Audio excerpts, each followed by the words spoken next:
This is a Sunday morning special Day 23 U.S.-Iran War Intelligence Update. I'm Malcolm Nance with Black Man Spy Podcast. And Jacob Kaarsbo, who's in the yellow shirt down there, waiting for his lovely daughter to come out, and former Danish intelligence officer, and Wajia Lion, a Saudi Arabian geopolitical analyst and expert on the Middle East. And I'm not going to, I know we should hold back a little bit here this morning because I want to make this show sort of short as 1 hour. And one thing that I learned is always have a spare backup battery just right next to you, connected to your phone whenever you're doing this. So I just cannot believe yesterday was not a war day because the war continues nonstop. What it really was, the politics yesterday were so hair pulling and so crazy. I mean, and it's still going on, all right? A barrage of Trump balloons, right? Or artillery is still going on. But before we start, for all of you who are watching, thanks for tuning in. I know we didn't get out a pre-scheduled time because I actually had one scheduled and I may have accidentally deleted it. Substack's very sensitive, right? What should be save is not the right button. Delete is the right button. I don't understand why they do that. And it isn't red, right? It's not a big red do not do this button. So we're going to let this spool up a little bit. We have a relatively decent start, and it's Sunday. We should all this is the Christian day of Sabbath, and it's Monday morning in the Middle East for shopping and going to work. So, everybody has something that they need to do. And what I want to do is I want to go over quickly the military and combat events, and then I want to have this discussion about the politics of what went on yesterday, which was a little crazy. And if you thought it couldn't get granny crazier than it was, why, yes, it could get crazier. So with that, let's go on with the update. I have the Malcolm, cash. let me just Oh, explain wait, to our comment. viewers why I'm sitting in the car. It's because Yeah, why are I've you just sitting in been a car? Yeah, I've just been on a radio show in Denmark that runs like our midday in Denmark for 2 hours, and I was actually just explaining to people why all this talk about Hormuz and how to break the blockade, etc., why that is that's sort of crazy. So I thought it was important to participate in that round table on the radio and explain to people. It's not as simple as just saying yes or no to sending warships to Hormuz. Essentially, it will solve nothing. Yeah. Well, that's great, and I'm glad that you're out there, Waji. I know you're out there. Your podcast and your Substack, you're throwing articles left and right. I can't keep up with them, but it's good that you can come on here and explain some things. First, a little administration. If you are here, press that little heart button down there, blah, blah, blah, about 30 times. And that changes the algorithm and it brings people on Sunday morning away from their waffles, their, Bloody Marys, and, mimosas, and brings them right here to hear all the doom and gloom that they need to hear one time a day. Because I swear to God, I couldn't get off the couch yesterday, although I did actually go and I didn't get any cross-country skiing in, but I did get my military skis remounted. I had a new Finnish Radani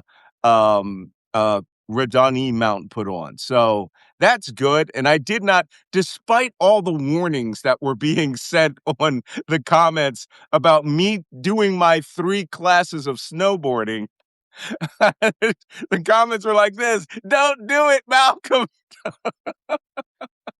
So I didn't. I didn't. It was comparing said age. It was like, oh yeah, you're old. Why are you doing that? Hey, I'm old ish. Okay. I can still walk. I can still run. I can jump up and run 5K right now if I had to, just not in my little down booties. So that being said, and I am still in Montreal. You will know when I'm back at my house in Hudson, New York. It will be beautiful and blue and have all sorts of accoutrements. And I can drink out of my Nebuchadnezzar Iraq coffee mug too. So Waji won't be able to one up me with his beautiful little mug. And it is snowing again. I'm going to have 8 hours of snow. I'm not particularly far from the New York border, maybe 45 minutes. We are getting it up here. Canada has not turned off its winter. It is snowing, and it started snowing at 5 a.m., and it will snow until 2 p.m. So, yay me. But I am going to get out and try a little downhill.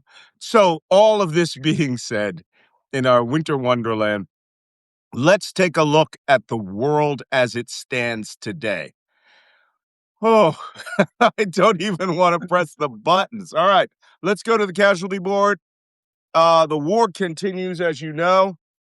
There we are.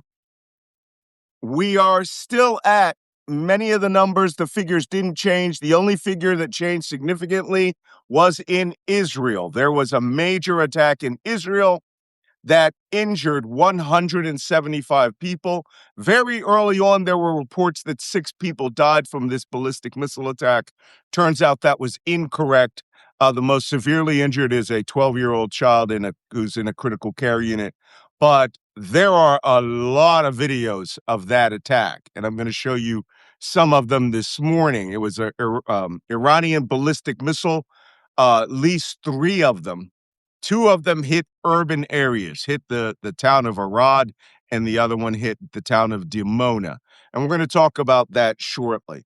But that's why the board is going up 175. So it was 17 killed before, 200 previously. As yesterday, it was 200 plus 175. So the board will reflect 375 injured in Israel. The only other change that we have, unless you have a Lebanon update, I don't think you have a update on the numbers yet. No, I don't, but I imagine, having seen what went on yesterday, it'll probably keep that same, just close your eyes. It'll be around about. 1,300. It'll be 1,300. Just add 200 every day, and you'd be pretty solid. Yeah, So a real tragedy. One oil worker was killed in the attacks from the previous day. So that brings the Gulf states death toll up 1 additional person. No U.S. losses, no additional U.S. injuries as far as we know. All right, let's go to significant activities. Oil prices. Oil prices, because we are not on the ready market.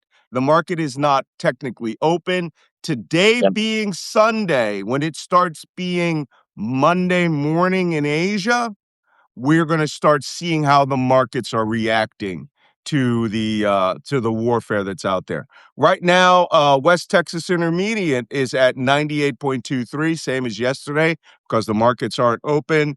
Murban, which is from Oman, is 466. The actual spot price of physical oil that is being purchased in the Arabian Peninsula, right? That's ships that go to Salalah, Oman, ships that go to Yanbu.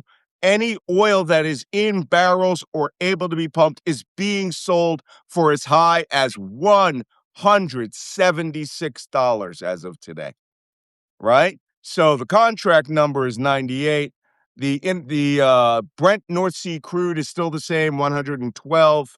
But you want to buy oil right now, physically in the Arabian Gulf or around the Indian Ocean, you're going to be paying $177 a barrel. They got buyers, and people are buying them and speculating them. And we suspect, based on whatever madness happens this week, we could hit $200 a barrel for oil in the spot market, where people are the physical market in the Indian Ocean, Red Sea.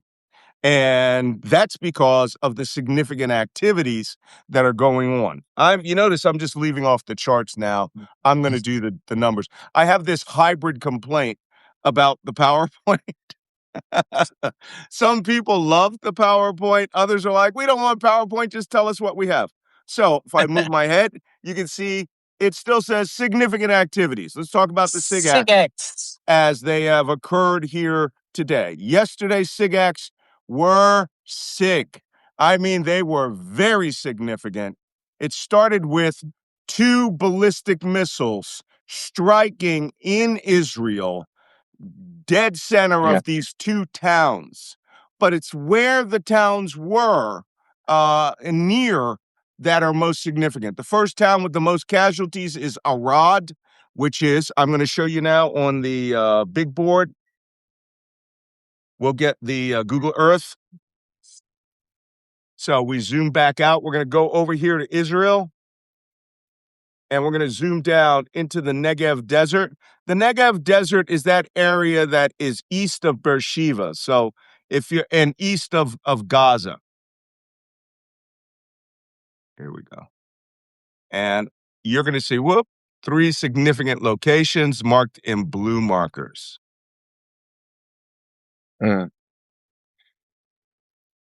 This area here, you guys can see that good. This is the town of Arad. This place took a direct ballistic missile right into the center of town and may have actually damaged a bomb shelter, which may have been the reason all of these casualties. They were all in one place. A lot of people were not in shelters at all. A lot of people were outside videotaping, watching these bombs fall. Over here, that's Arad. Yes.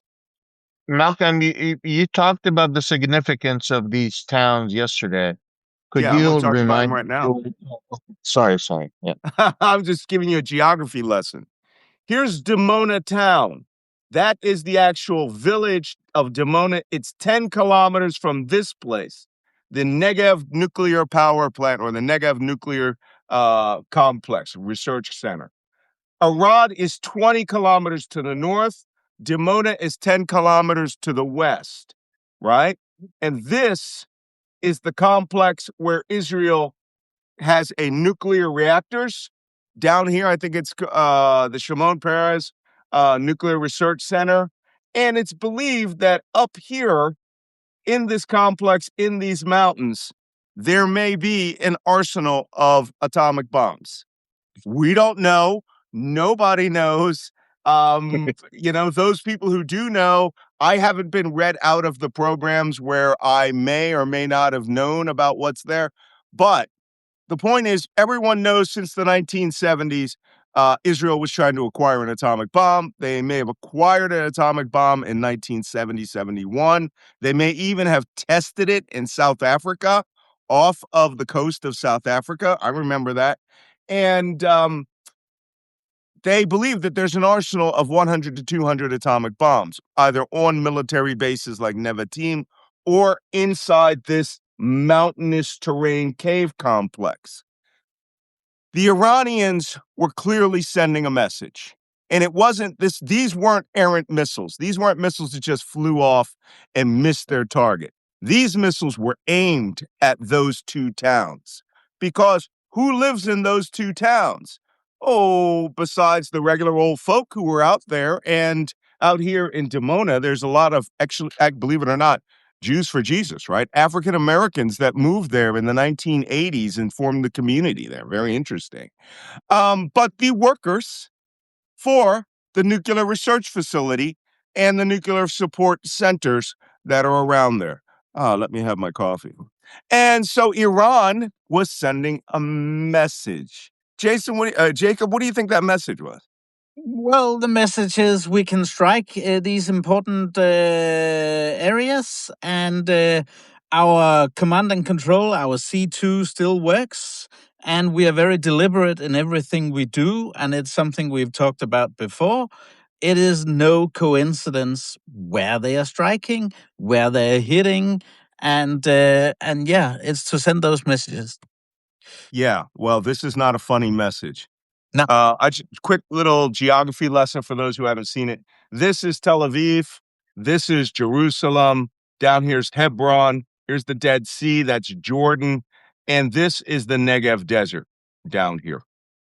east of Beersheba, Ofakim, uh, over there. All right. I've been all over this place. I never went here because when I had a top secret SCI clearance, it was like discouraged to be playing around in places you shouldn't play around in. Right. So, but we've always known that was here. The Iranians have tried to strike at this area before, but clearly from the missiles that they fired, these were something different. They had two Patriot interceptions that completely missed the missiles, and they're doing an investigation. Actually, it was Red Arrow and David Sling. They're doing an investigation now as to why that occurred. So, Wajid, what's your opinion?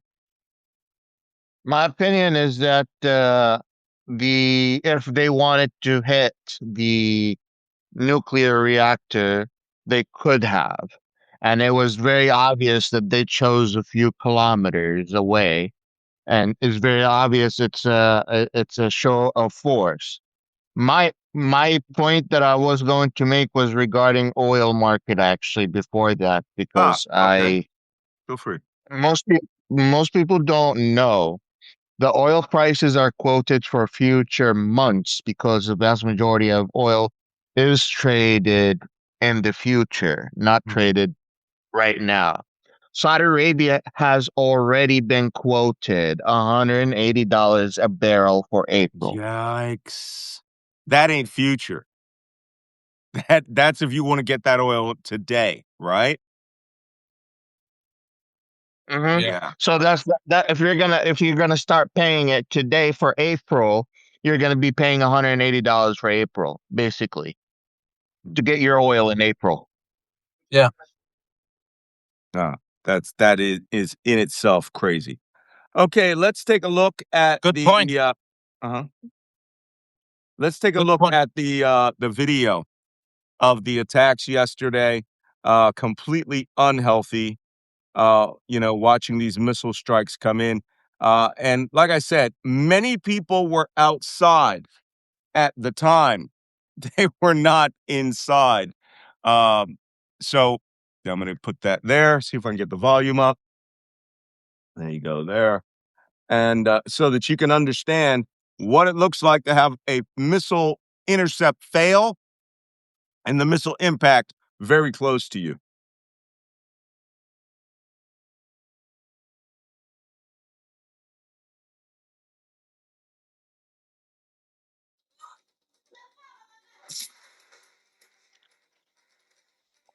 The second one didn't explode. Oh, that exploded. It was just behind the building. Warheads that Israel Oh. is believed to have. Now, in any case, we know that there were several impact sites. One three-story building has collapsed, and there was a fire that is still being put out. So the damage to several buildings, Rashad, has been described as extensive.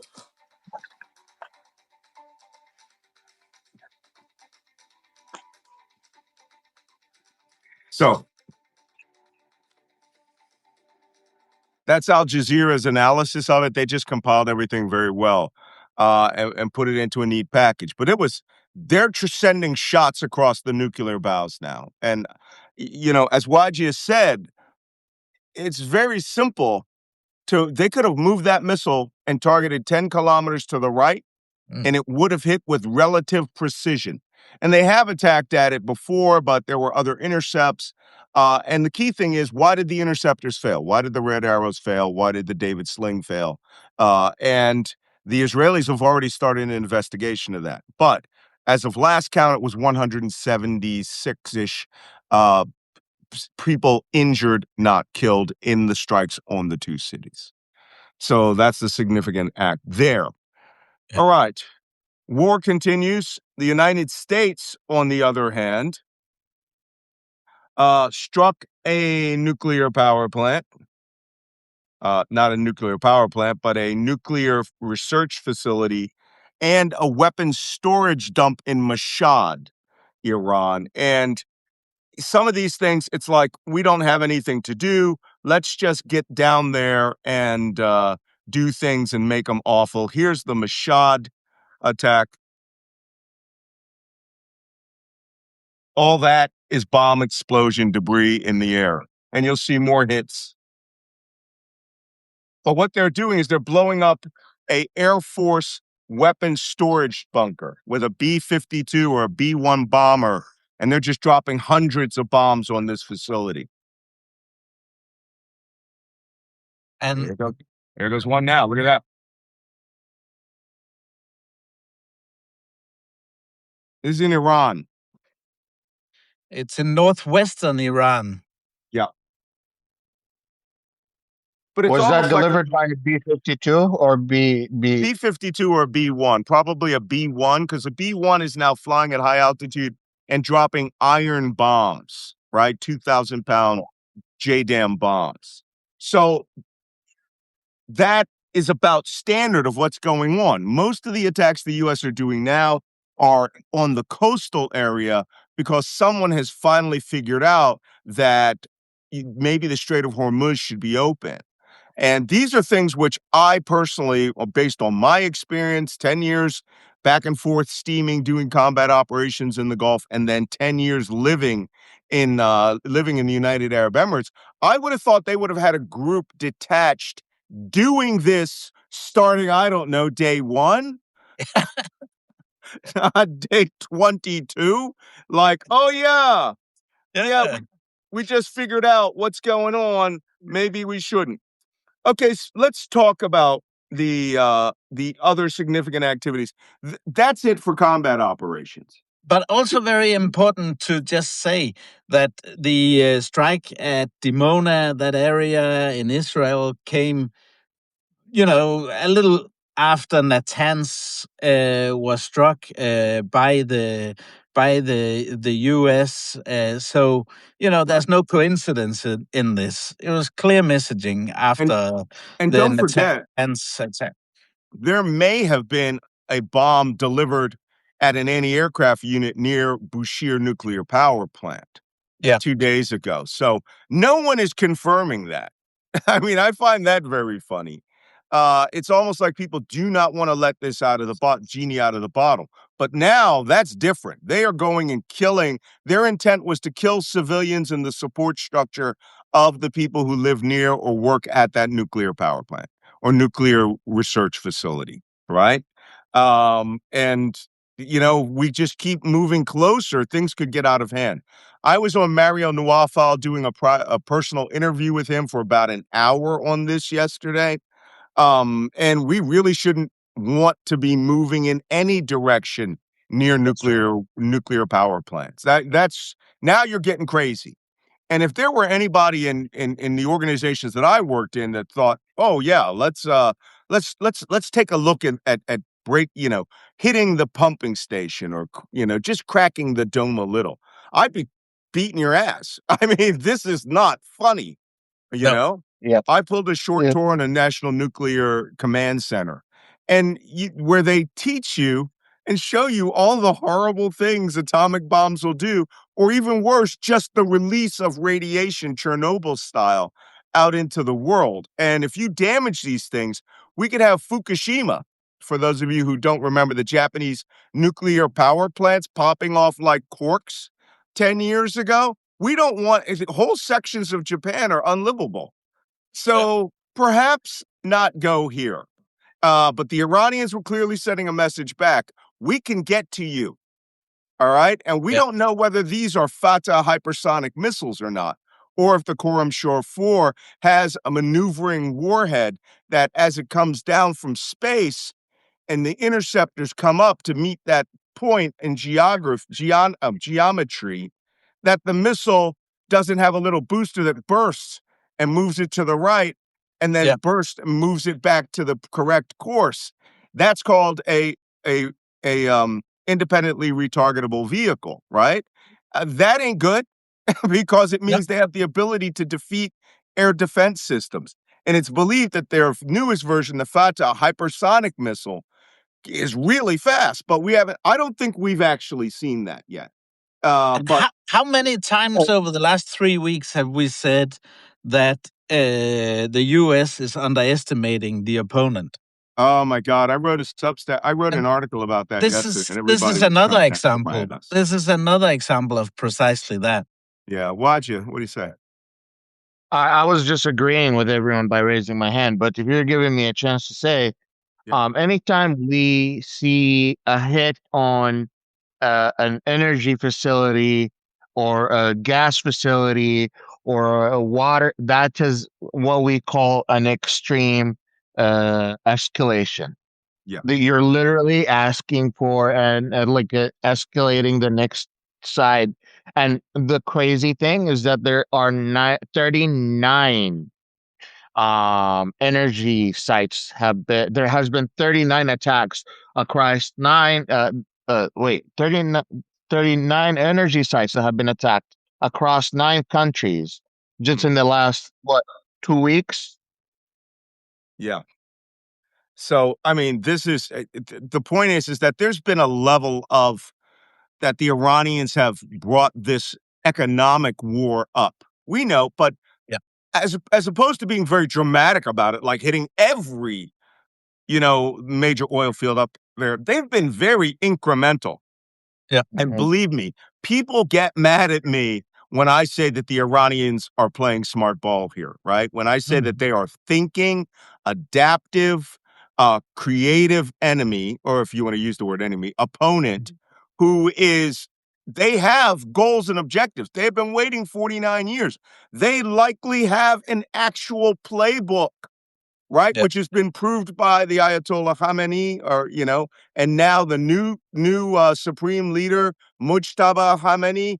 Even if he's wounded and in a hospital bed, all he's got to say is yes, yes, no, because that's how leaders work. And the system is so disparate; it's been broken out into 31 combat commands that even the Ayatollah doesn't know where all the missiles are because it was their responsibility. These regional commanders to spell it, to hide it themselves, Yeah. right? And Mhm. that's good because then you don't know. All you want to know is how many rocket launchers and missiles do we have this morning?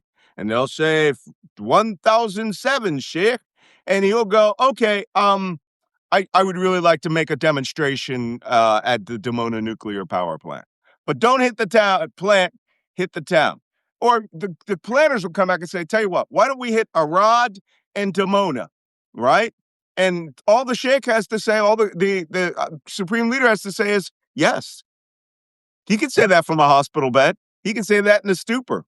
And then those guys will go out and execute his will. Yeah. And we're going to get to that. Do not spoil the whole thing about power plants and economic warfare. I've got a whole section. We're going to talk mainly about that today. Look at that. We're already going 32 minutes. But Malcolm, it's interesting because you also remember, if we look back to the early days of the war, where Iran had those, attacks where you would say, maybe it's not such a good idea to strike Oman. Maybe it's not such a good Right. idea to strike Cyprus. Maybe it's not such a good idea to go close to Turkey, etc., etc. But that seems to be under control now. And that's probably because after the assassination of the Ayatollah, it these things were divulged into the 31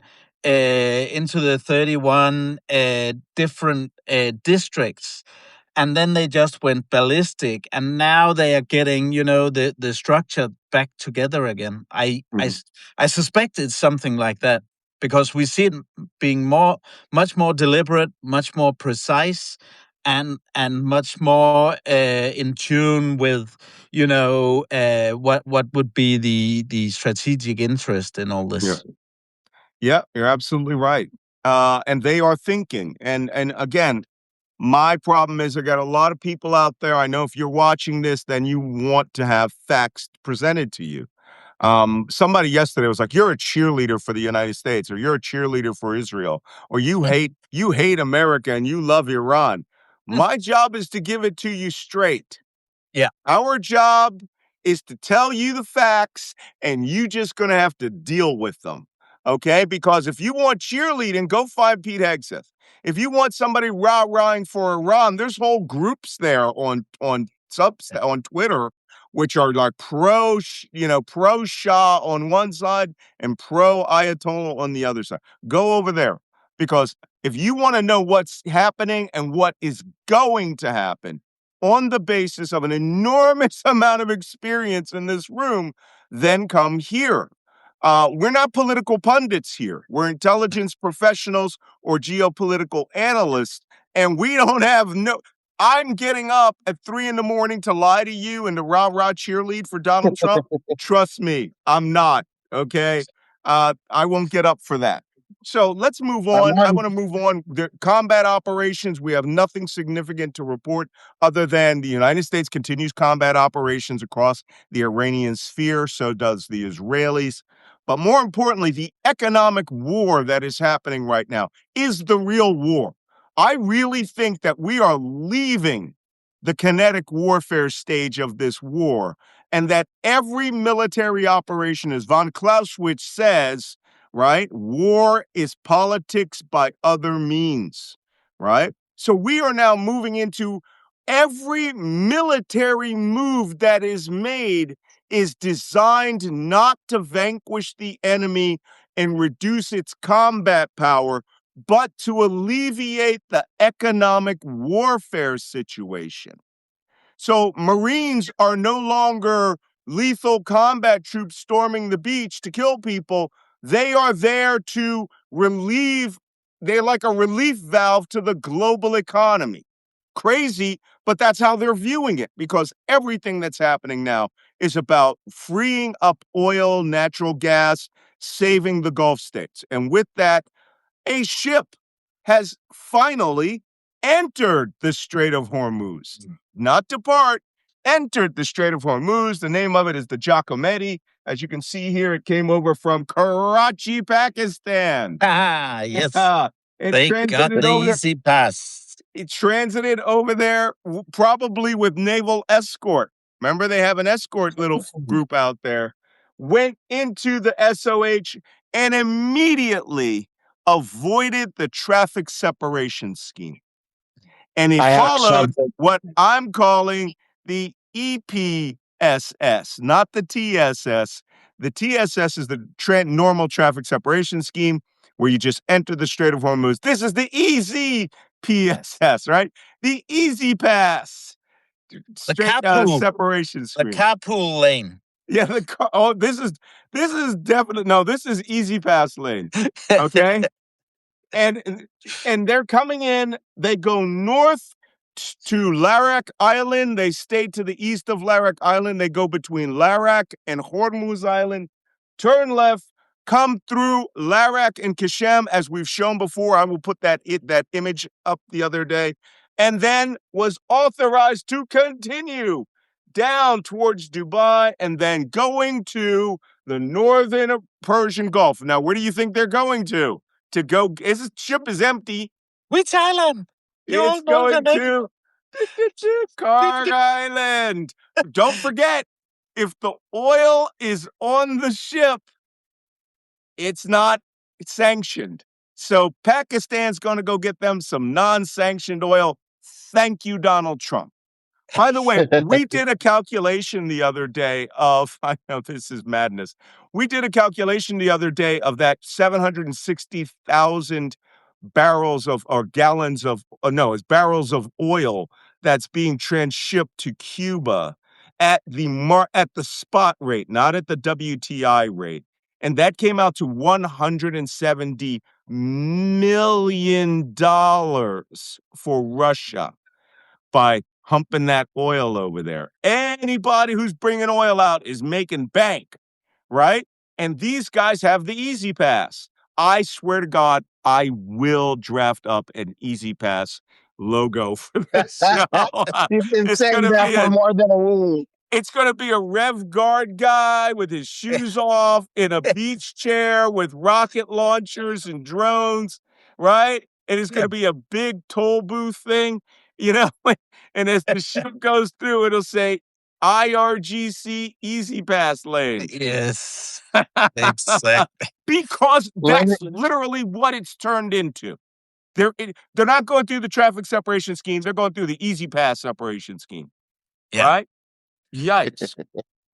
That's You what's have going on in merchant you have warfare to take here. this into consideration.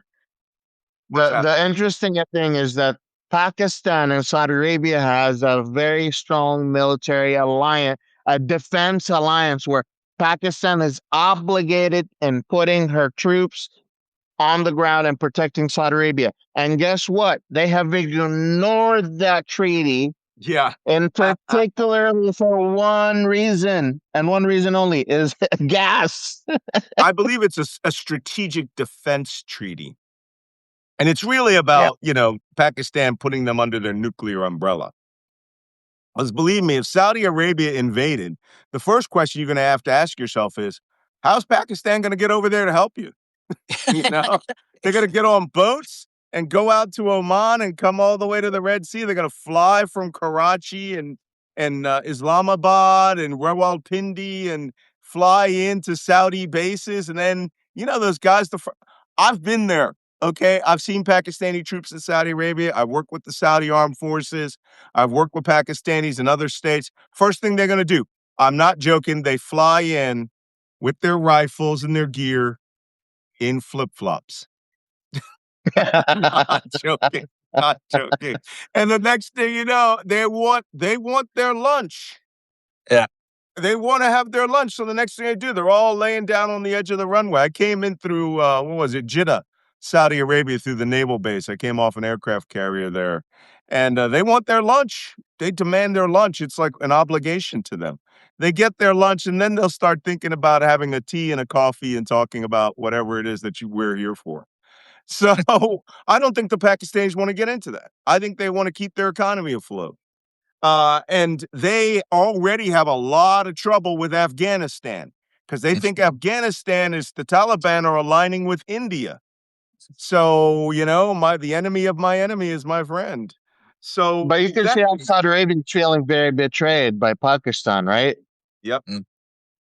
On the other hand, moving away from the Arabian Gulf, this is the Bab el-Mandab waterway between Yemen, Djibouti, and this is Sudan, right? Somalia. That's Somalia. Somalia? Somalia. That's Somalia Yes. down here. Somaliland. Oh, Somaliland. Somaliland, yep. Assab. Okay. This is Yemen. This is where the Houthis are. And as you can see, there is an enormous amount of activity going through the Bab el-Mandab waterway. All right. As we called it when I was a young sailor, the Barbara Mandrell waterway. Bab el-Mandrell. And I spent a month here. This is something that I completely forgot about till I reviewed my memoir. Was it in 1984? I can't remember. Yeah, 84. I spent a month here on an amphibious transport because the Libyans had mined the Red Sea. Oh, really? And they used a roll-on, roll-off ship called the GAT, G-H-A-T, and it just hung around for a month, chillaxing, not going to any ports.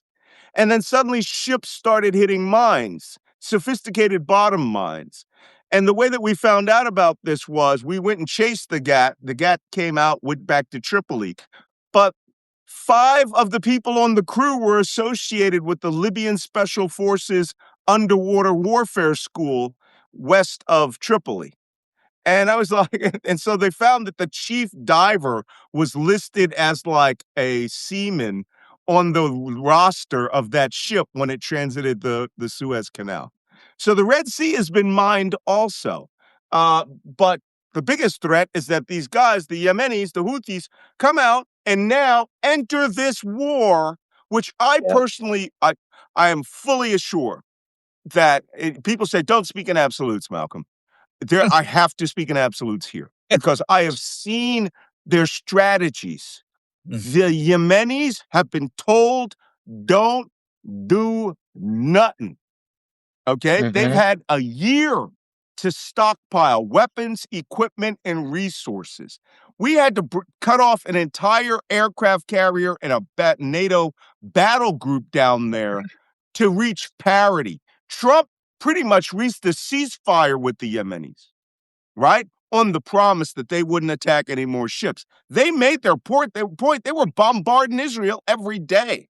You know, now all of whatever ballistic missiles they have, surface to air missiles that they have, anti-aircraft guns, suicide drone boats, suicide manned boats for suicide, and also helicopters. I think they blew their helicopters up. I think the Israelis destroyed their helicopters. But the point is, for Iran to be going through all of this and these guys to be sitting back, right?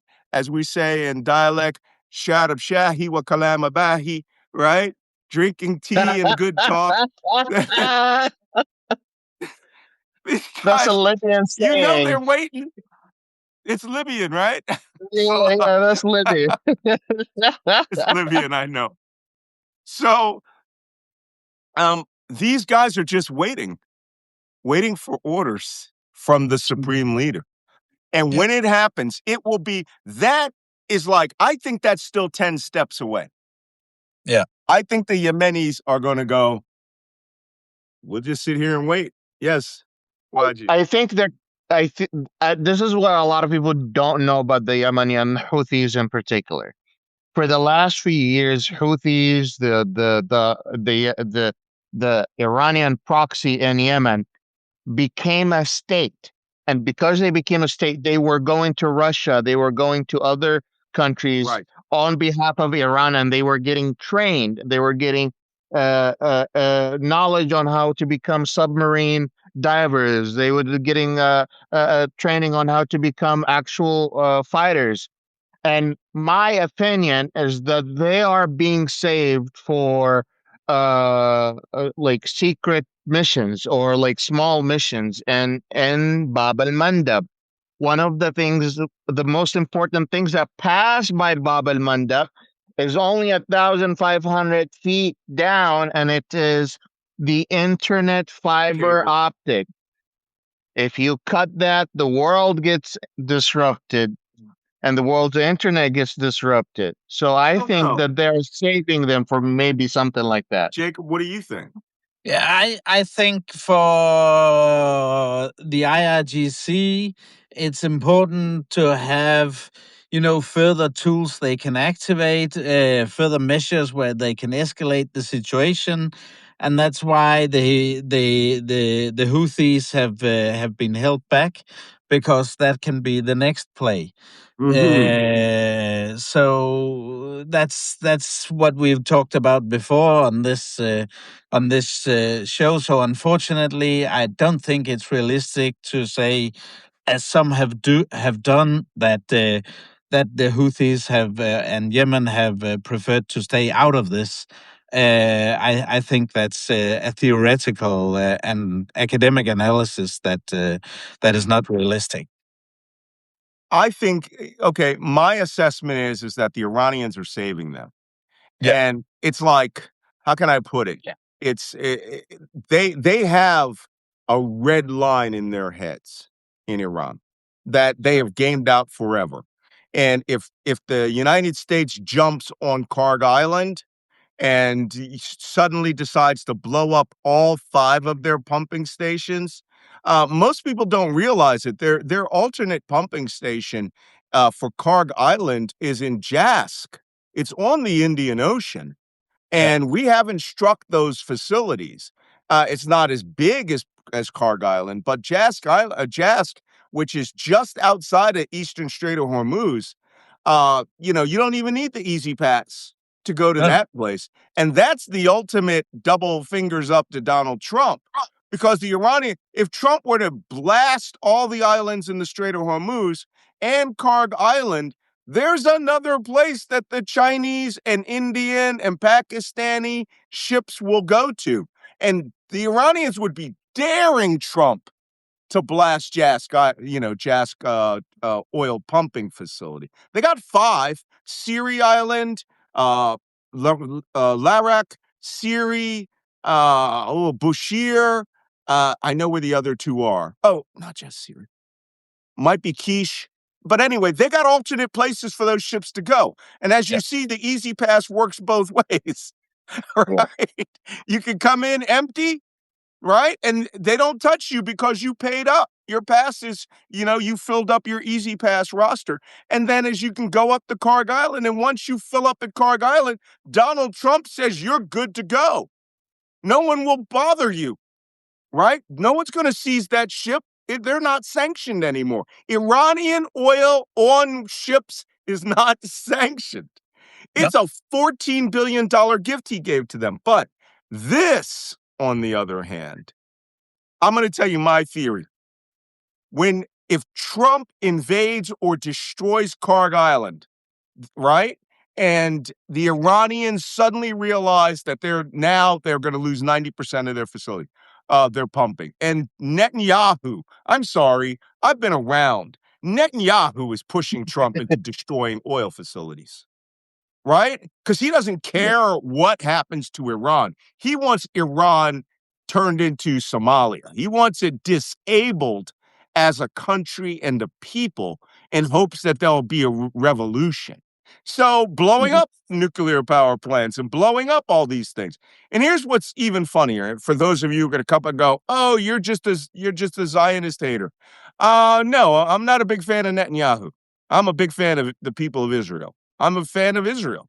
But the things that Netanyahu's doing, the people of Israel need to hold this guy to account at some point. That's right. And when they get to this point where Trump listens to him and he takes Carg and the facility is destroyed or heavily damaged, because it will be one way or the other, and Iran starts losing its ability to maintain revenue, then Iran will get to a point I call FIWB. That's a military term. Fuck it, we ballin'. So, and that just means game's on, fight's on, right? Fuck it, we ballin'.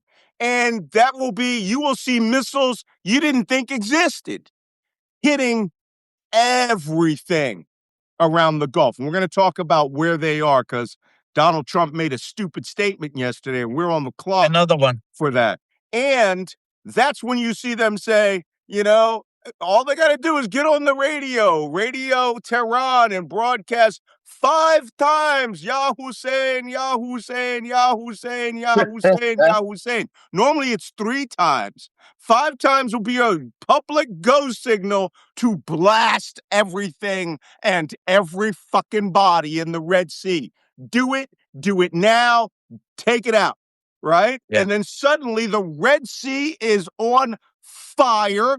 Houthi missiles are raining down on Saudi Arabia and the United Arab Emirates, and all of these to these water desalination plants, power plants. Yanbu will be on fire. Yanbu hasn't been this popular since goddamn Lawrence of Arabia landed there. All right, so in 1917, 1950. It's just crazy. I've been there. No one should be in that town. There's not even a rotunda there. So it will be, the phrase will technically mean set the Middle East on fire. We're going to survive. The regime will survive, but nothing in the global economic realm other than our oil is going to get moved. I think it's not suicide. They're going to survive. I think it is. I think you're right. We are done with you. Right? You want to listen to Trump? You want to let Netanyahu do this? You're all going to pay now. Some good news. Jumbo is back online. It is. I knew it was just a day or two. So they were just checking the system. Good. Because there's people buying out there. Okay, there's buyers. There's buyers in the Red Sea, and there's no one happier that Yanbu is online than the Houthis. And they're getting Russian and Chinese and geospatial intelligence, right? Oh yeah. As part of this deal, they don't need the RevGuard intelligence ships out there anymore. They're smart enough to do it themselves. They have AIS. They can track all these ships that are going back and forth through the Red Sea. So now, all this traffic, imagine that just ending. And I find another interesting thing is a lot of ships are going down here to Djibouti. And the reason they're going to Djibouti is that this is the first real provisioning place that you can go to for Chandler services for all those ships that are stuck in the eastern or in the northern Indian Ocean. If you can't go to Yeah. Oman because Oman might want to play it neutral, you can go down here to Djibouti. Lots of ships going back and forth to Djibouti. But the Red Sea is open. The Suez Canal is open. Also, the USS Gerald Ford is no longer in the combat operation.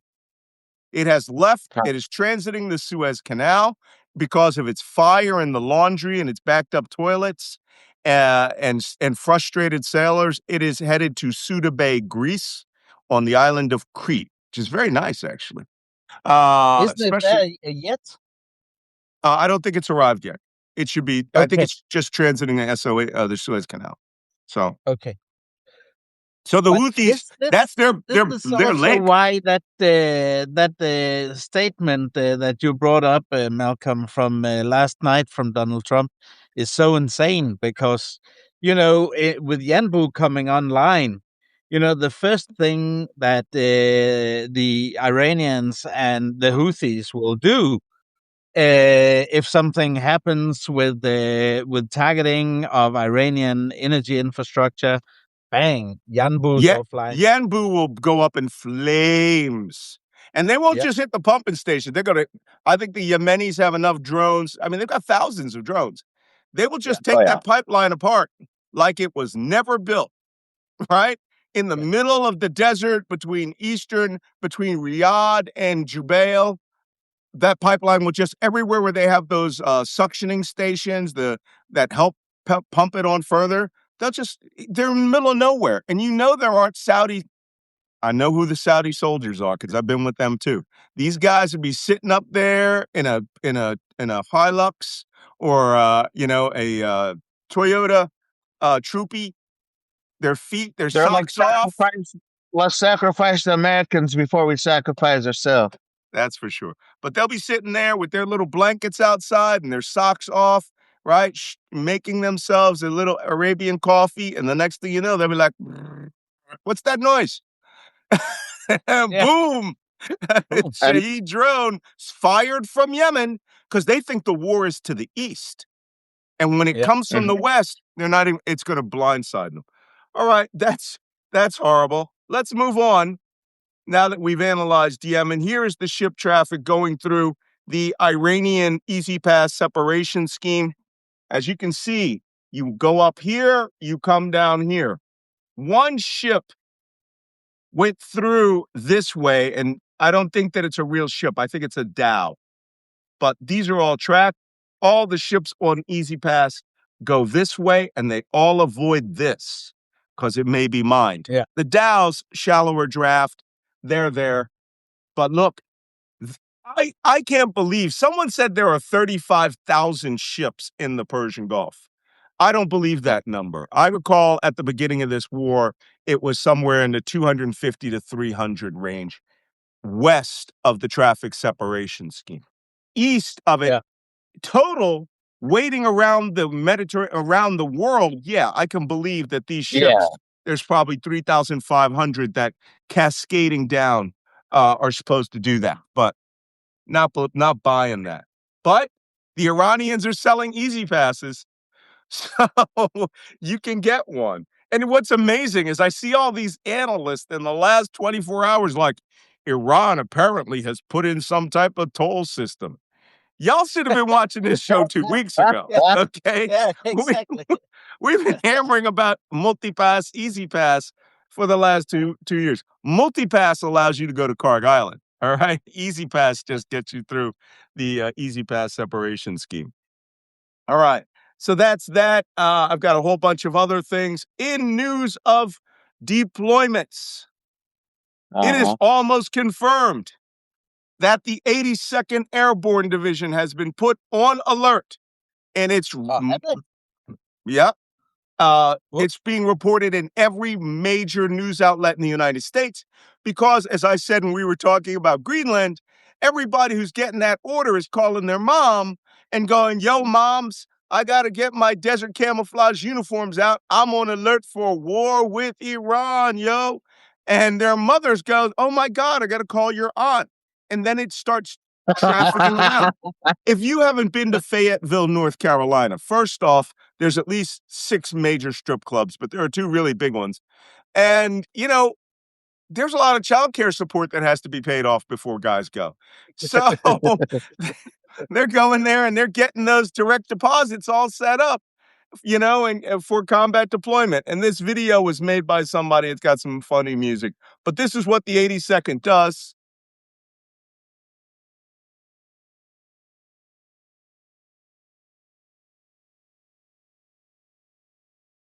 This is them doing a parrot jump.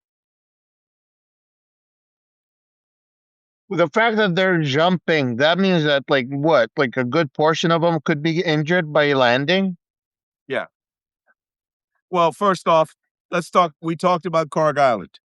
8 kilometers by 4 kilometers, surrounded by water. So if you miss, if you're doing a combat jump, I mean, really, a high risk jump where you need to get guys on the ground, first off, you're going to have to go below 1,000 feet or 1,500 feet. And these guys are going to be like, boom, out the rear, out the side doors, count to 5, and you're on the ground, right? There's a lot of risk in that. Did I mention the island is 60% oil facility and oil refinery, right? There's oil pumping, which is 50% of it. 10% of it is the Carg Island petrochemical plant, which, as I recall saying yesterday, principal product that they make is propane. Yeah. So that place is a propane, butane, methylene, and naphtha.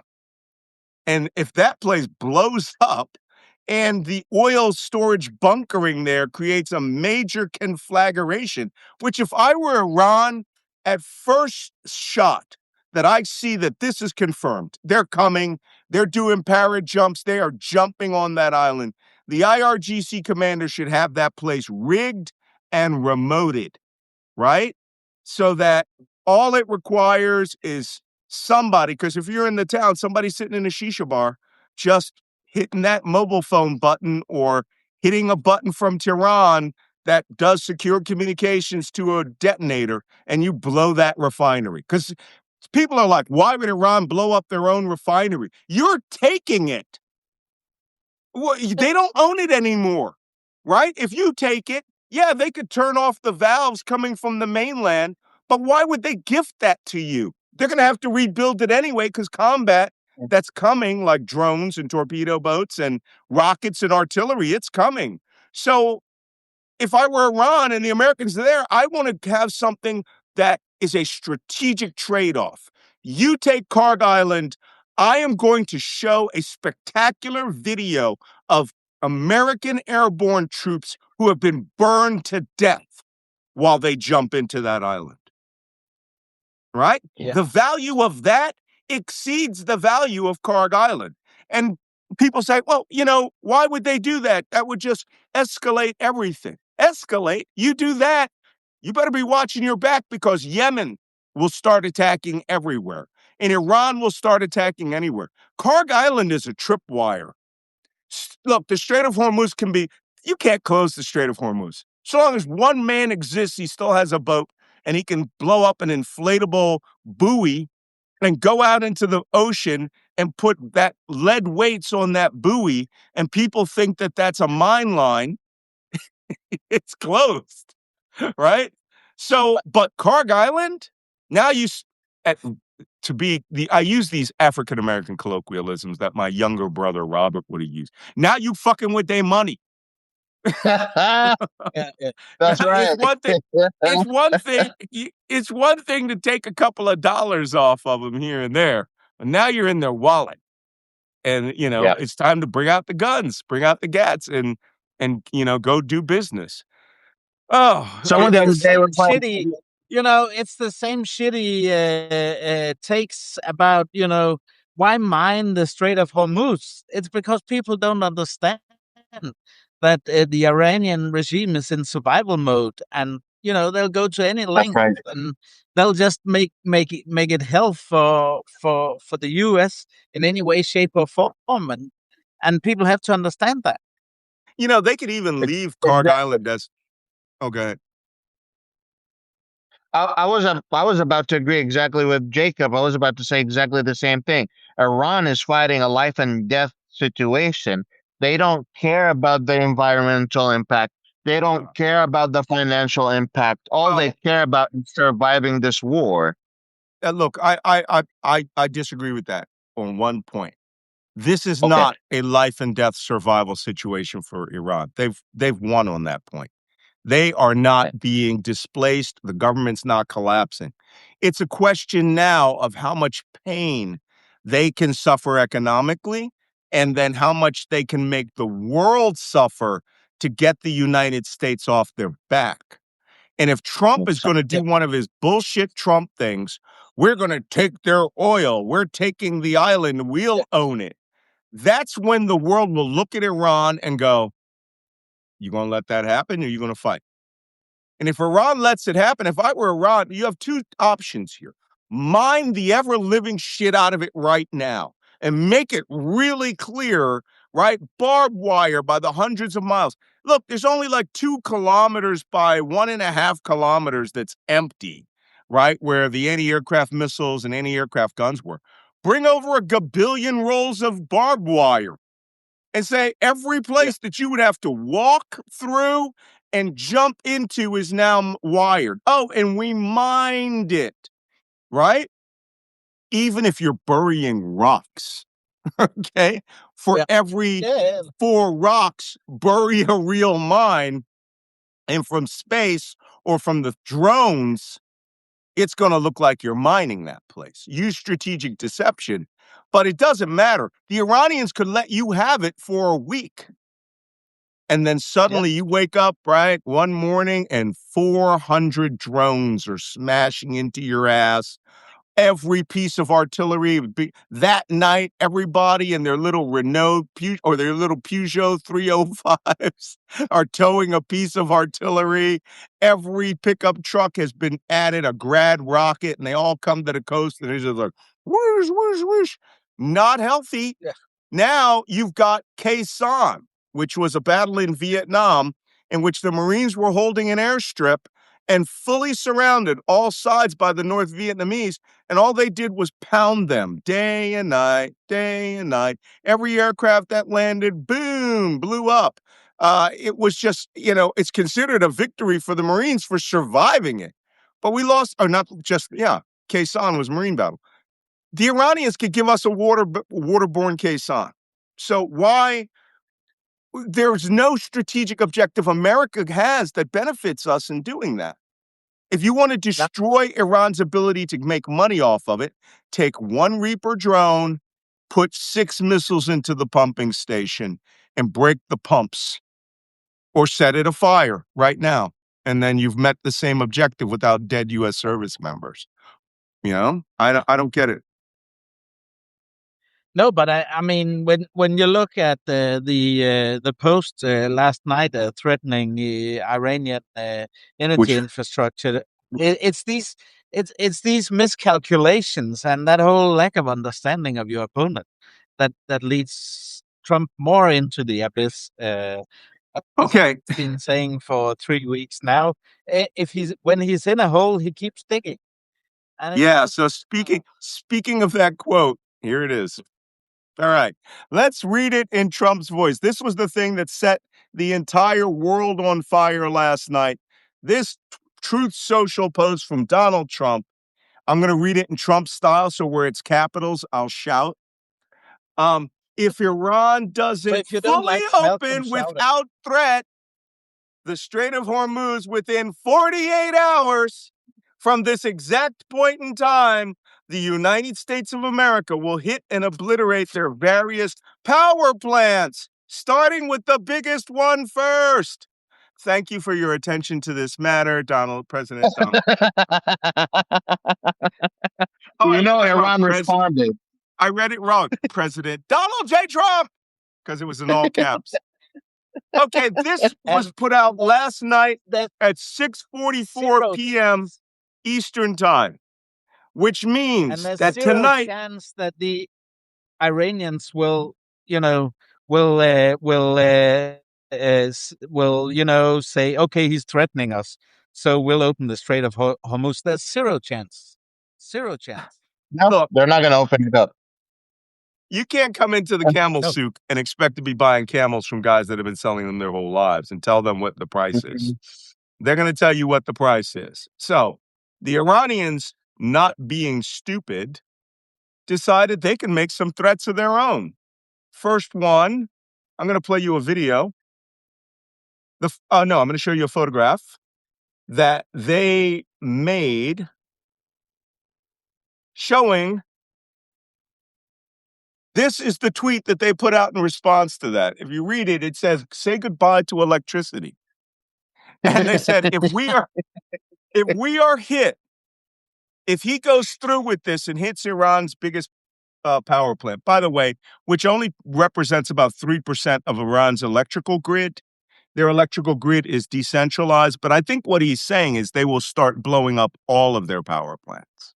That's right. These are all of the power plants. We've talked about every one of these, with the exception of the village up here in Saudi Arabia, right? In Al Khobar. Starting from here, Iran says we're going to blow up the Mohammed bin Rashid solar park. It's the largest solar installation in the United Arab Emirates.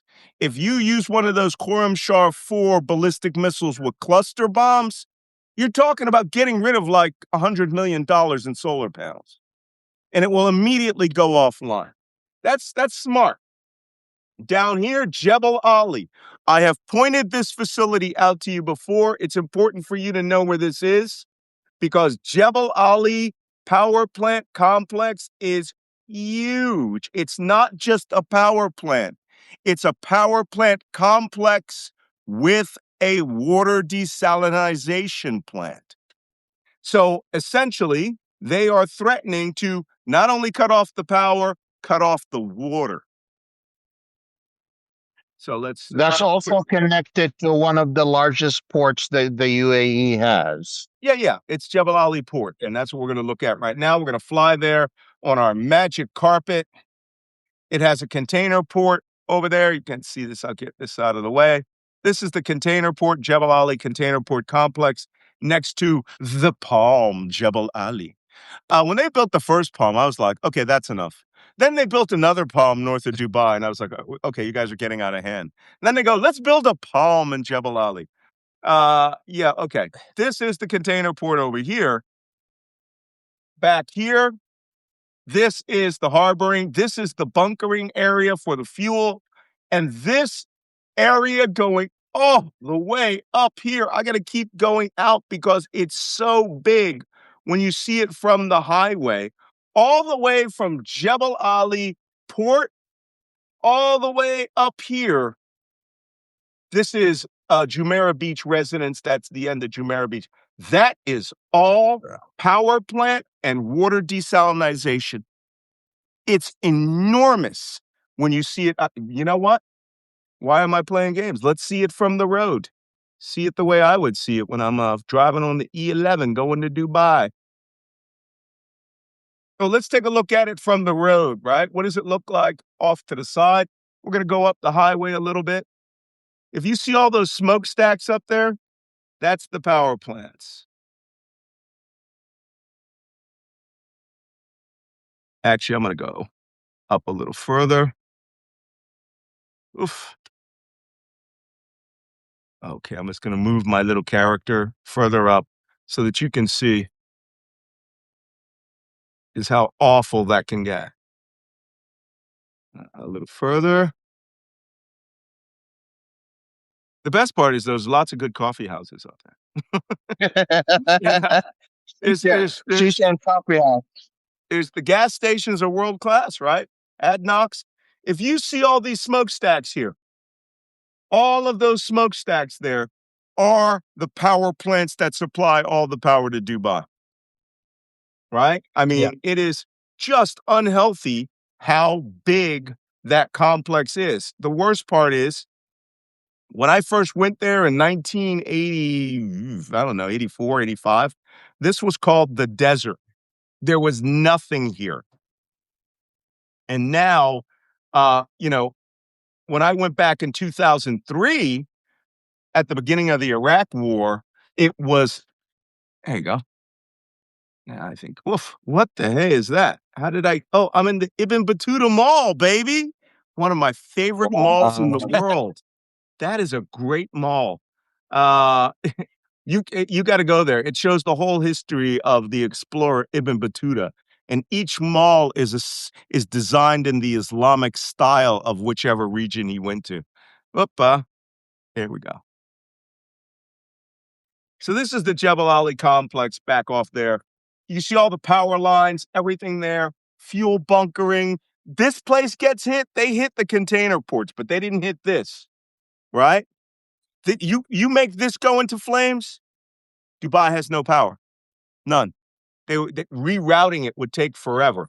And if you want to see where Dubai starts, back over here, that's this complex. I don't know if you can see it. This skyscraper line back up there, that's the southern part of the city of Dubai. That's not even the main part of Dubai. That's called Jumeirah Beach, JBR, Jumeirah Beach Residence. And when I was there in 2003, there was one hotel there. Now there's 75 skyscrapers on that spot. So if you'd like to see where you are going to lose power to,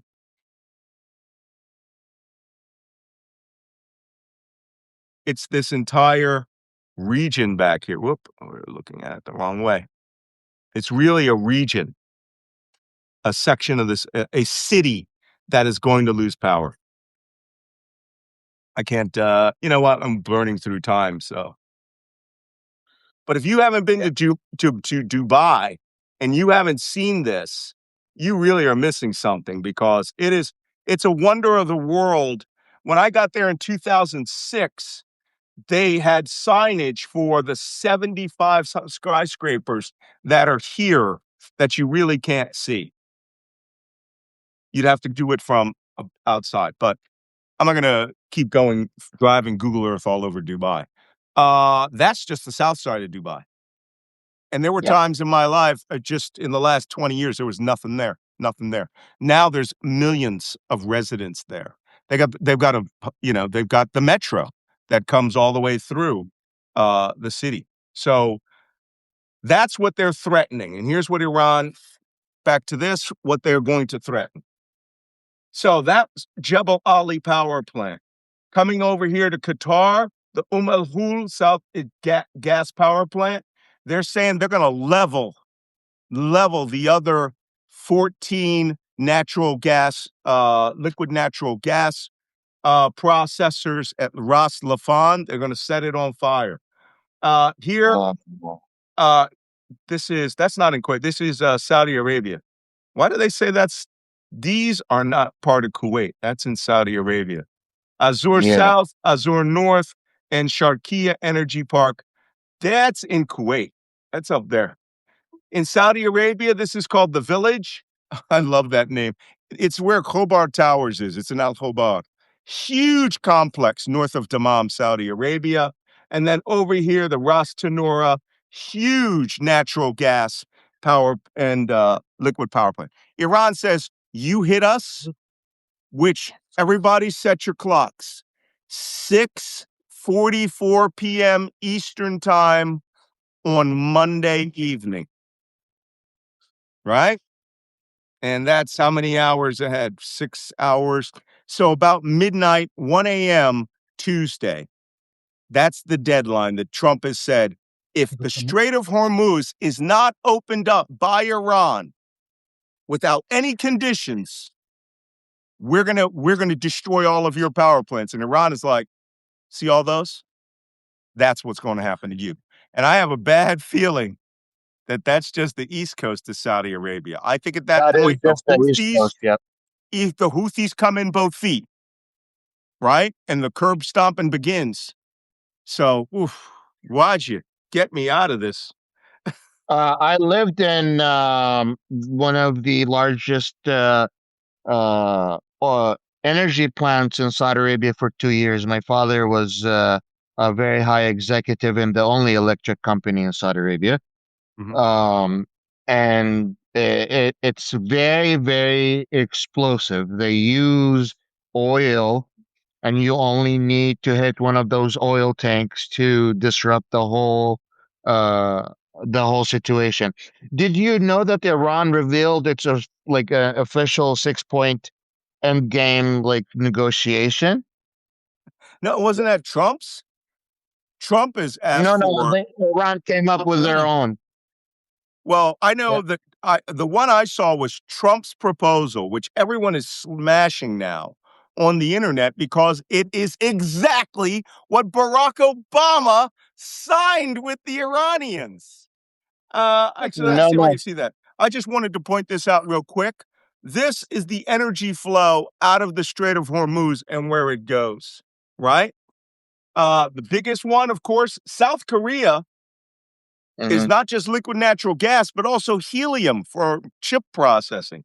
Japan, 6%, Taiwan, 27%, China, China. 6%, but 6% of China, right? So India, 28%, Pakistan, 26%. These are the two biggest countries, Pakistan, India, and Taiwan. They'll be the biggest losers here, and South Korea, if this happens. Europe, only 3%. But this stuff daisy chains, it cascades all the way down. All right, let's talk about that 6 point plan, and then we can wrap it up Yeah, let's for the day. Because this is just, oh, by the way, this is the easy pass route for those of you who can't remember. I'll keep the So easy number pass one, toll route. they want guarantees that there is no and assurances that there will be no war like this again, and the United States will not hit them. Number The two, Iranians. they want, yes, that's the Iranians. They want number two, they want the complete dismantlement of all U.S. bases in the Middle East. Number three is that they want reparations for all damages done by the U.S. Oh. They want protections to all their proxies in the region and ending wars toward their proxies. They want to have full control of the Strait of Hormuz.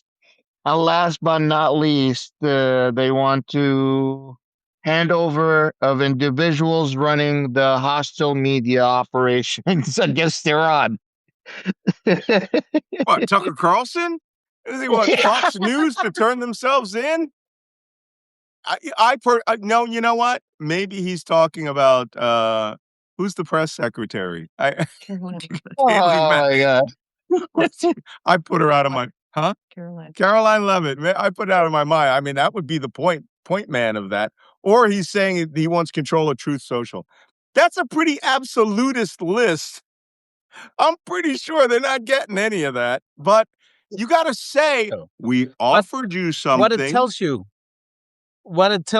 is that they don't want to negotiate. They want to keep this going because they know they got us by the balls. Yeah. So that's why they're showing us the middle finger. I And, just find yeah.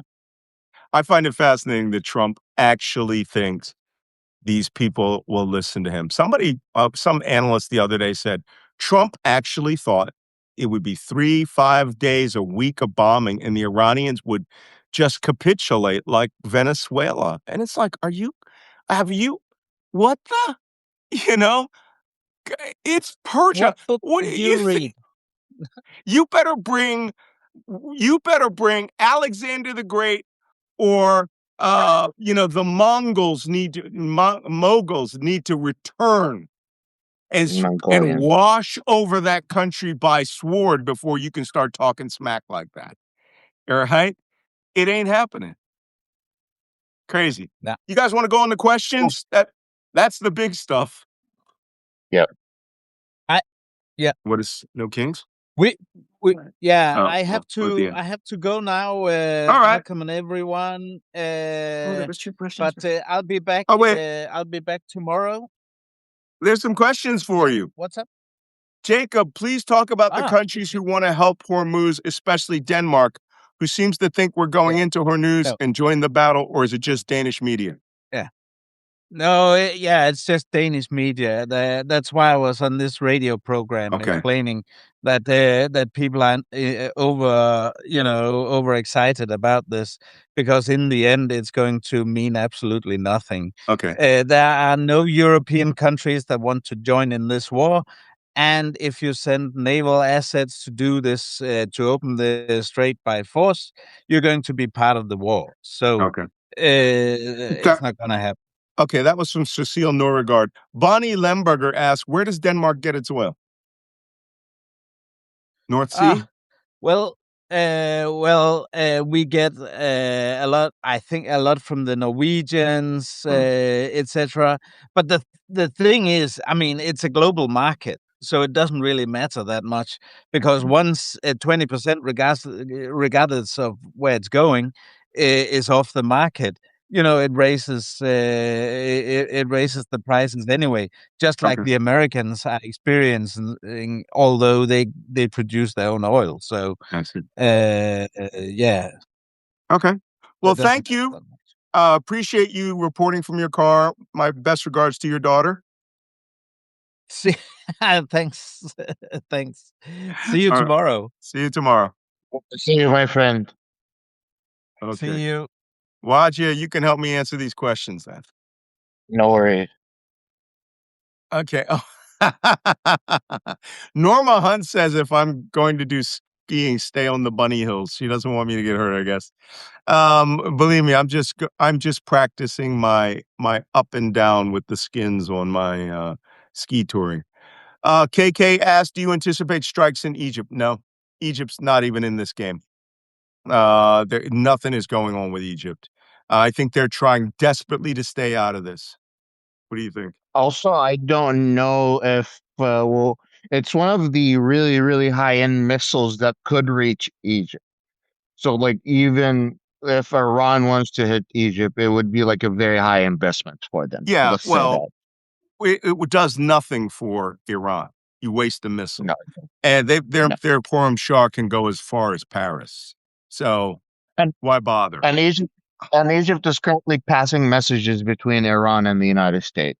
Is This one is of a good question. A guy named Levy says, can you comment if rumor is true that hackers reached Israel's medical supply companies and Palantir? I wouldn't doubt that they try. I haven't heard that somebody's had a successful attack. They always try. they've been having active cyber attacks since the war started against all each other nations. So in terms of cyber attacks that are happening, I don't know which exact company is facing it though. Mhm. Norma Hunt says, is it public knowledge where Israel's nuclear bombs may be in Israel? Yes, Dimona. you know. And how did the Iranians know where to put their message missiles? Google Earth, and the Russians have been helping Russia. them with that. I wouldn't be surprised if they just have access to Russia's geospatial intelligence in exchange for all those drones. But it's easy. Once you get the latitude and longitude, right, down perfectly, you just program that into the missiles and the missiles fly. They know where to go, right? It's like that old joke about, the donkeys in the Middle East. You can fall asleep on them, they'll take you home. They know where to go. So, okay, Cindy, are there boots on the ground now? Likely, yes. There's probably special operations people, CIA paramilitaries, but for short periods of time. One thing you don't want is you don't want to have a compromise where somebody gets captured or killed.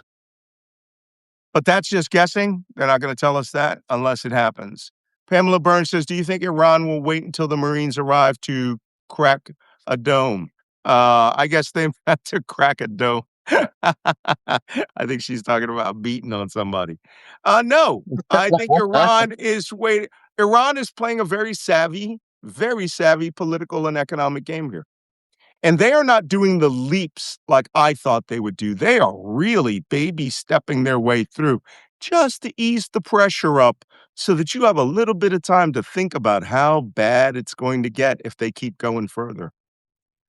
Laura Tompkins, have you heard anything about Trump execs planning false flag attacks on the coast of California with drones, claiming the Iranians attacked?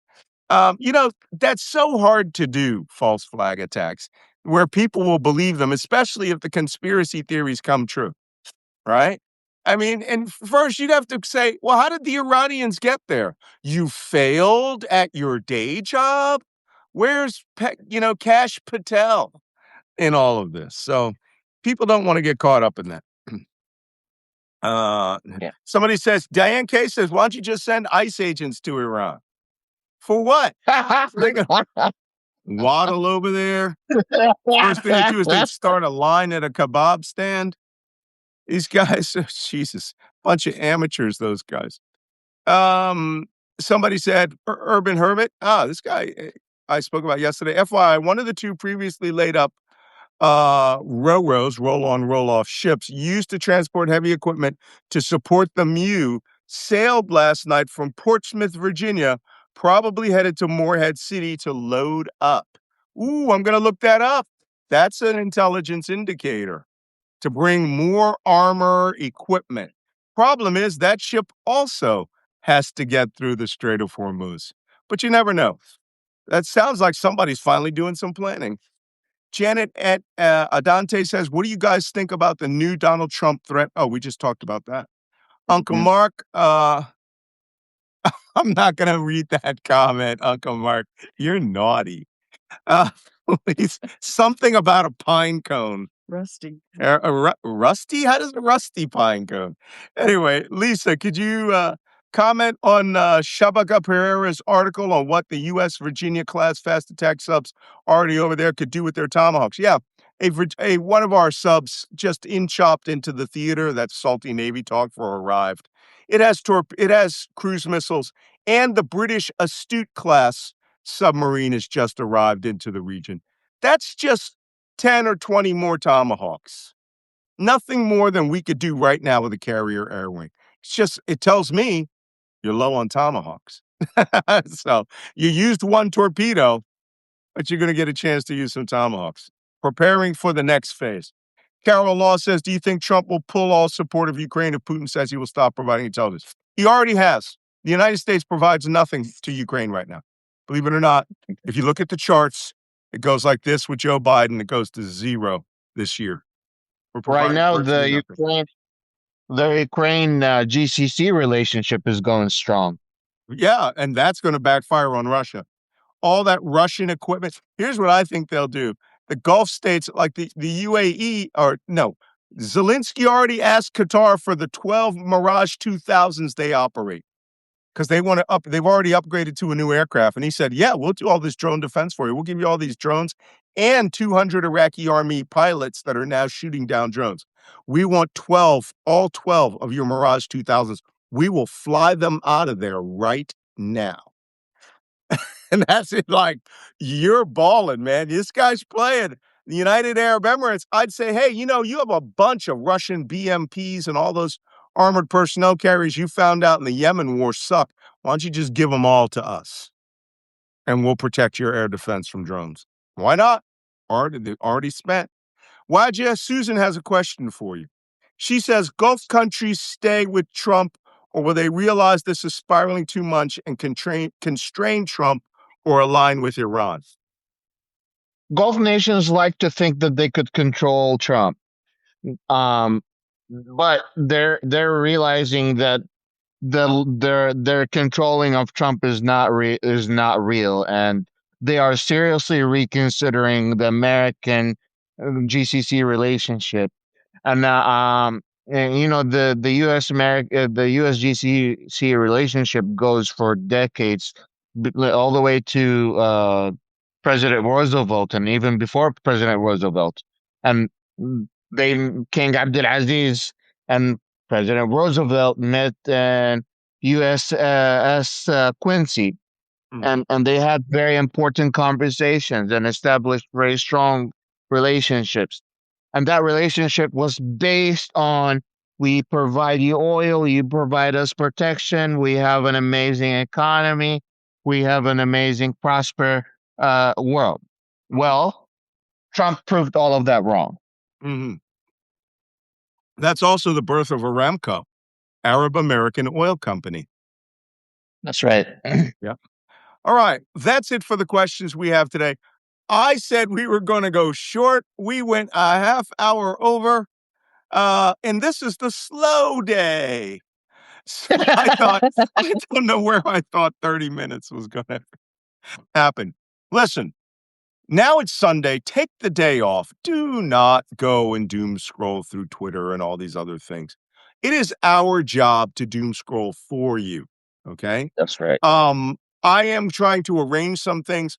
Many of you have expressed interest in, I have 2 books that I would like to have some proofreaders for. And I will explain.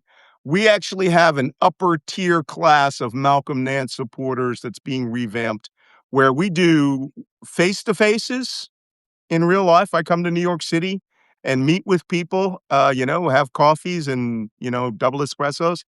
And when I'm traveling around the country, and I have one fiction, a spy fiction that needs to be read to see if it's too long and if it's funny enough. It's funny, by the way. This is something people don't realize. The spy world is actually hilarious. Okay. All the silliness and jokes that we're making, this is precisely what you're not hearing. Okay. In that world, it is not like James Bond, and nothing's like James Bond. One of the things that I wrote in my memoir that I'm going to put out, since they had me take it out of the memoir, it was too long. I've been to where Ian Fleming worked in a place called Latimer House outside of London. And I've met one of the top biographers of the men who worked in Latimer House. And every evening they had a bar in there and they would go and drink pink gin and tonics. That was their drink, which is why I got pink gin right behind me. And they would have pink gin and tonics and they would talk about, what they were doing. And Ian Fleming came up with this character, James Bond, right? James Bond, if you are in the intelligence community and you reverse everything you know about James Bond, right? That he's slick suits, hidden gun, hot chicks, martinis, vodka martini shaken, not stirred. You would get the opposite of everyone that was working in British intelligence at that time. And I surmised this to a friend who was a scholar of British intelligence that James Bond is not a piece of fiction. James Bond is a parody of actual British intelligence. And that if you mirror image James Bond to the opposite, that it's just a bunch of slobs sitting around drinking big gins in dirty uniforms, slack ass smoking and making holes in the couch with no sophistication because they're exhausted. That's James Bond, right? And it would be, a name like Jim Blow or something. So I told her this when we were sitting in the bar in Latimer's house, and she just died crying. She was just laughing her ass off. She goes, "Oh my God, you're right." James Bond is a parody. Now, So, Ian Fleming has never admitted to this, but it's just, it's Nance's law, right? Coincidence takes a lot of planning. He is nothing like a spy. He's nothing like an espionage person. Ian Fleming worked on the strategic deception campaign of The Man Who Knew Too Much, where they put the body off the coast of Spain to cover the invasion of Sicily. And he also worked when they had listening posts inside of Latimer House was a hotel for high-ranking German officers, and he was a German linguist, and he and other people monitored that and found out like the V2 rocket, the Enigma codes, all sorts of stuff. Right? He was a communications intelligence guy, like I was at one point. I just want to point that out to you that our world is hilarious. I mean, if I could write down all the jokes spent in one 8-hour watch section, you would just be peeing yourself. I mean, all we do is make jokes. And I don't care how unfortunate the incident is. We can find black humor in it. So you are getting that here on Black Man Spy. And I know there's a lot of people out there. I even had idiots out there who were like, that's not what it's like. I was a special forces soldier. Well, you're not in our world. Go break Yeah. something. Go kill some guys. All right. That's what you do. Your job is to break shit. You're not in our room behind our cipher lock. So you have no earthly idea what's going on. But the stories I could tell you. So that being said, I will be inviting some people to read, and I may actually have some private subscriber onlys where I read that chapter about James Bond being a parody of the actual intelligence world. And a bunch of stuff was cut out of my memoir. They were like, people can't read past 300 pages. People just don't.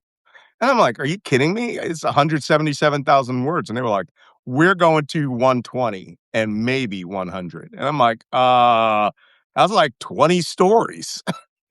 And they're stories, and they're funny as hell. But or some of them aren't. Some of them are really bad, horrible things that happen to horrible people.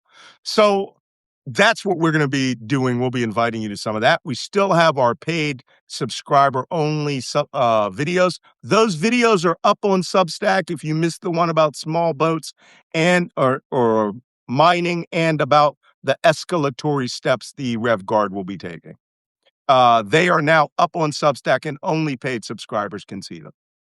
And I don't want to force you into that, but hey, if you have friends out there, I am trying to get to 100,000 subscribers. I'm at 96,000, I think. Now, that's free subscribers. We just want to get people out there to understand this. And thank you, all of you who were sharing this. Wajia, anything you'd like to say before we go? Oh, thank you for having me. Thank you for having this space. A lot of people are learning a lot. I only forgot to mention one thing is that I received word that the Trump administration now wants Qatar to mediate instead of Oman. And He wants to keep that damn airplane, baby. yeah, so I feel like we keep going in a roller coaster, and the Trump administration continues to admit that they are still looking for the right people to talk to in the Iranian government. Asking Qatar to negotiate for you is sort of like you're in a hostage barricade situation, right? And the bad guys are outside and they've already killed, two of your family members and their Yeah. bodies are laying right there, in front of you with blood spilling out everywhere. And it's sort of like, the dirty cop comes up to you, puts the gun behind your head and goes, go negotiate with those terrorists. You're like, And while you're my at it, give me city's the plane. burning. What? And while you're negotiating, give me your planes. Yeah, and yeah, by the way, while I got that gun to the back of your head, I'm rifling your back pocket for your wallet. This is a scene this is a scene from Training Day. This is a scene from, dirty, dirty geopolitical cops. And poor Qatar's not going to negotiate. The reason Trump's doing this is part of Trump's strategy of ritualistic humiliation. Michael Cohen taught me about.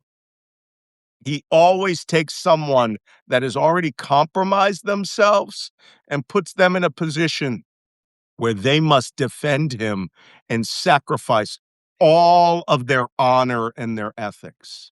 And that's why he wants Qatar, because Qatar is literally a cop with a gun to the head of the crime victim while their dead bodies of their family are sitting in front of them. And the terrorists are like, wow, that's interesting way of negotiating. You're almost like us. We could kill Isn't that all the of you right same? now. Isn't that the same exact tactic Jeffrey Epstein was using with his friends? You did it. You arced us over to Operation Epstein Fury. Okay, thank you all for coming today. We got to go. I have to have It's snowing outside. I can't even go get the makings for a Bloody Mary or a Bloody Caesar. I've got to sit here until the snow stops in about 5 hours. Thank you for coming. We will see you tomorrow. It will be a lot more exciting, I'm sure. Take care. Bye-bye.